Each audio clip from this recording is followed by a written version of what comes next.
Hello everyone, Scott Sylvan Bell coming to you live from Treasure Island, California. You know what that means? That means that's the Bay Bridge, and over there is Oakland, and if I flip my camera around 180 degrees, that's San Francisco. And we're talking about why people will come to me and say, hey Scott, how come I went to this sales call and the person didn't buy from me? Now sometimes it's just a matter of bad timing. And there are some buyers, and other sales trainers will tell me that I'm wrong here, and I'm okay with that. That they're just getting a feel for what's going on out there, and it's just not the right timing for them. And I know I work a lot in home services. I deal a lot with heating and air conditioning technicians. I deal a lot with plumbers, roofers, electricians, and occasionally someone will say, well, I don't want to do this project for a year. So that's when you got to do some detective work and figure out what's going on, what happens in a year. So why not ask? So help me out, what happens in a year?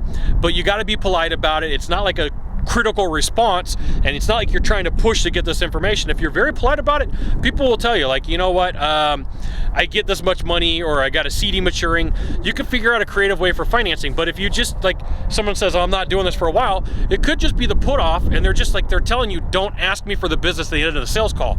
That could be their way of saying, I don't want to have to deal with closing. Okay, so you have to figure out the game that's going on sometimes. Now, sometimes it is the case. So over here, we have the case where the person's putting you off.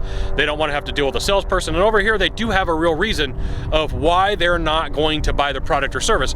Now, for like some industries and some companies, they only buy at the beginning of the year, the middle of the year, or the end of the year, and they got to get all their ducks in a row to figure out what they're going to do.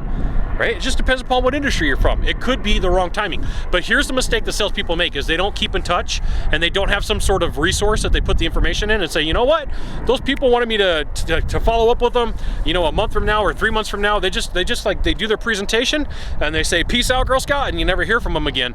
That's the bad thing to do, okay? So sometimes it's just a matter of bad timing, and it's just, you have to keep the follow-up process going on, and you have to figure out why that issue is there and ask some questions. And the best thing you could do is figure out really good questions to ask, and it's going to help you out.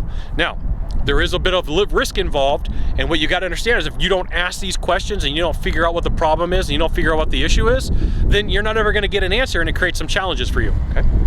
Now, if you could do a small favor for me in the box down below, leave a comment, question, or story, that'd be fantastic. To the right or to the left, there's a subscribe button.